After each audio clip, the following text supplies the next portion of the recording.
السلام علیکم. Info news net work کے ساتھ میں ہوں اقرا لیاقت. آپ لوگ جانتے ہیں آپ لوگوں کے لیے لاتی ہوں کچھ نہ کچھ نیا، کچھ نہ کچھ منفرد. خدا داد صلاحیتیں، گاڈ گفٹڈ. اللہ تعالیٰ نے ہر انسان میں کوئی نہ کوئی صلاحیت دی ہے، لیکن جو لوگ جن کو ہمارا معاشرہ ڈسیبل، معذور کہتا ہے، ان میں کسی نہ کسی چیز کی کمی رہ جاتی ہے، لیکن اللہ تعالیٰ نے ان کو ہم سے زیادہ صلاحیتوں سے نوازا ہے. ان کو ایکسٹرا ایبل لوگ کہیں تو غلط نہیں ہوگا، لیکن اکثر دیکھنے میں آتا ہے کہ جو لوگ نابینا ہوتے ہیں وہ قرات میں بہت اچھے ہوتے ہیں، نعت خوانی بہت اچھی کرتی ہے اور عشق رسول سے وابستہ ہوتے ہیں، اللہ کے بہت نزدیک ہوتے ہیں. اسی طرح کی پرسنالٹی میرے ساتھ آج تشریف فرما ہے حافظ ہارون الرشید صاحب، جن کا سب سے بڑا ٹائٹل یہ ہے کہ انہوں نے 1500 نابینا افراد کے لیے اپنے ہاتھ سے قرآن پاک لکھا ہے، جو کہ نابینا افراد کے لیے اسپیشل رائٹنگ میں انہوں نے لکھا ہے اور ان کو مفت تقسیم کیا ہے.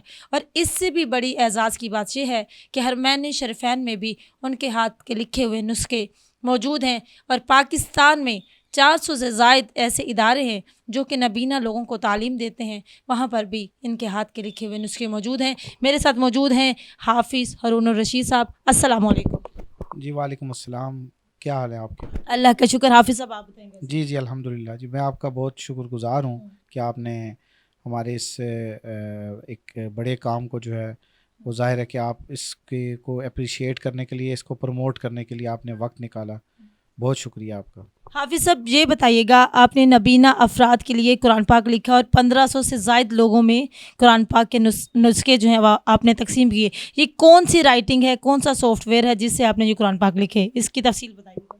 جی یہ دراصل نابینا افراد کے لیے جو ہے وہ ریڈنگ اینڈ رائٹنگ کا سسٹم ہے، جس کو بریل کہتے ہیں، BRAILE بریل.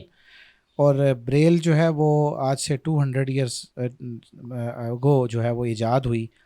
فرانس کے ایک شخص جس کا نام لوئی بریل تھا، اس نے یہ کنسیپٹ دیا تھا بنیادی سا، اور اسی کے نام پر اس سسٹم کا نام بھی ہے جو ہے وہ رکھا گیا. تو اس کے بعد ظاہر ہے کہ اس میں وقت کے ساتھ ساتھ بہت زیادہ امپرومنٹس آتی رہیں. آپ کو پتہ ہے کہ 200 سال تک ارتقاء ہوتا رہا. تو جہاں اور بہت سارے مطلب یعنی انسانوں میں اور پھر ان سے متعلقہ جتنی بھی چیزیں ہیں ان میں ترقی آ گئی، گاڑیاں، ہوائی جہاز، نہ جانے کیا کچھ آ گیا. اسی طرح اس ریڈنگ اینڈ رائٹنگ میتھڈ میں بھی ترقی آتی گئی، اور یہاں تک کہ یہ مکمل طور پر کمپیوٹرائزڈ ہو گیا. اب جو ہمارے پاس لیٹسٹ جو شکل ہے بریل کی، وہ کمپیوٹرائزڈ ہے.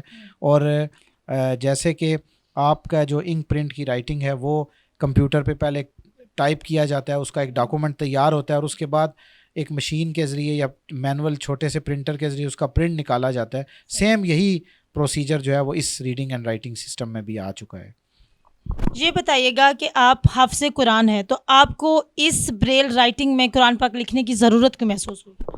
جی اصل میں بات یہ ہے کہ یہ سب سے جو اہم معاملہ ہے نا، کہ میں نے جب قرآن مجید حفظ کرنا شروع کیا تو مجھے 18 سپاروں تک، یعنی پہلے 18 سپارے جو ہیں وہ والد صاحب نے ایک ایک حرف، ایک ایک لفظ، ایک ایک آیت 100 بار، 200 بار دہرا کر مجھے یاد کرواتے تھے.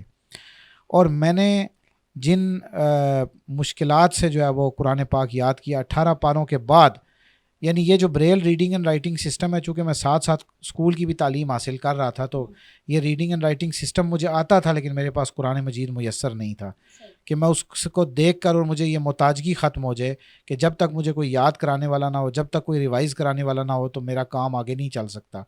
تو اس کو ختم کرنے کے لیے تو جب 18 پاروں کے بعد مجھے قرآن پاک ملا، اس کے بعد مجھے اندازہ ہوا کہ کتنا ڈفرینس اور کتنی خود کفالت آتی ہے تعلیم کے اندر نا، قرآن مجید کے سیکھنے اور سکھانے میں. تو اس وجہ سے پھر میں نے یہ کہا کہ یار ایک پوری سافٹ کاپی جو ہے نا وہ اپنی تخلیق کروں گا، اور بالکل آزادی کے ساتھ، کھلے دل کے ساتھ جو ہے وہ اپنے نابینا بھائیوں بہنوں تک جو ہے پوری دنیا میں یہ قرآن پاک جو ہے نا اس کی میں ترسیل کروں گا. بس یہ میری سوچ تھی، اور اس سوچ کے تحت اس سوچ کو جب آپ نے شروع کیا تو پہلا قرآن پاک بنانے میں کتنا وقت لگا آپ کو؟ جی اصل میں یہ پہلا قرآن آپ اس کو نہ کہیے، آپ یہ سمجھ لیجئے کہ پہلا قرآن تبھی پرنٹ ہوگا جب آپ اس کی ایک سافٹ کاپی مکمل ٹائپ کریں گے. وہی پوچھا. 3 برس اس کو لگ گئے، چونکہ یہ صرف ٹائپ نہیں کرنا تھا بلکہ اس کے ساتھ ساتھ آپ کو پتہ ہے قرآن مجید کا اتنا نازک معاملہ ہے کہ زبر زیر کی بھی اس میں کوئی فرق آنا جو ہے وہ بھی محال ہے. تو اس لیے یہ پروف ریڈنگ اس کی پراپر علماء کے ذریعے جو ہے علماء کے سامنے بیٹھ کے ہم نے یہاں سے اس قرآن سے ان کو پڑھ کر سنایا اور وہ عام قرآن سے اس کو دیکھتے رہے، اور جب انہوں نے اس کی تصحیح کی پھر ہم نے اس کا پہلا پرنٹ نکالا، اور پہلا پرنٹ جو ہے وہ نکالا، پھر اس کے آن پیپر بھی، یعنی آن سکرین بھی پروف ریڈنگ کی گئی اور آن پیپر بھی۔ یہ آپ نے ماشاءاللہ قرآن پاک پکڑا ہوا جو کہ پہلے 2 پارے ہیں، آپ میرے دیکھنے والوں کو اس پہ سے اپنے حساب سے پڑھ کر سنائیے گا کہ آپ نے کس طرح سے بریل رائٹنگ میں اس کو لکھا ہے۔ جی میں نے بس یہ رینڈملی ایک پیج اوپن کیا ہے اور اس کے اوپر جو بھی لکھا ہوا ہے میں وہ آپ کو اس میں سے 2 آیات جو ہیں وہ پڑھ کے سنا دیتا ہوں۔ اعوذ باللہ من الشیطان الرجیم، بسم اللہ الرحمن الرحیم، یا بنی اسرائیل اذکروا نعمتی التی انعمت علیکم وانی فضلتکم علی العالمین واتقوا یوما لا تجزی نفس عن نفس شیئا ولا يقبل منها شفاعة ولا يؤخذ منها عدل ولا هم ينصرون۔ یہ سورہ بقرہ کی آیت نمبر 47 اور 48۔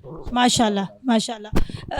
حافظ صاحب یہ بتائیے گا کہ دنیاوی تعلیم کے حوالے سے تو نبینہ کی معذور افراد کے لیے بہت سارے ادارے ہیں، کیا دینی تعلیم کے لیے بھی پاکستان میں کوئی ادارہ موجود ہے جو کہ آپ لوگوں کو دینی معاملات میں بھی مدد فراہم کرتا ہے؟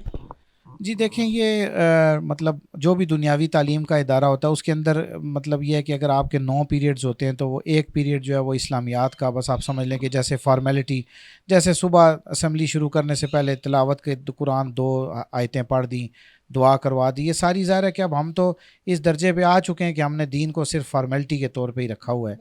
تو پورے پاکستان میں ایسا کوئی ادارہ نہیں ہے۔ پہلا ادارہ جو ہے، جو انشاءاللہ ہوگا کسی وقت میں، وہ بھی زیر تعمیر ہے، اور وہ یہ اعزاز بھی مجھے حاصل ہے کہ میرے ایک دوست ہیں، میں ان کا اگر آپ اجازت دیں تو میں ان کا ذکر کرنا چاہوں گا، کیونکہ وہ بھی ایک عام انسان ہے، یعنی درمیانے طبقے کا آدمی ہے، اور اس کے پاس صرف واحد وہی زمین کا ٹکڑا تھا جو اس نے میری دوستی کی وجہ سے اور اس کام کی عظمت کو دیکھتے ہوئے، میں نے جب اس کو بتایا تو اس نے وہ زمین کا ٹکڑا اس ادارے کے لیے وقف کر دیا۔ اب ہم نے اس پہ کنسٹرکشن شروع کی ہوئی ہے۔ علامہ زبیر احمد چشتی صاحب ہیں، ڈیرہ اسماعیل خان سے ان کا تعلق ہے، اور آپ گجر خان میں ہوتے ہیں۔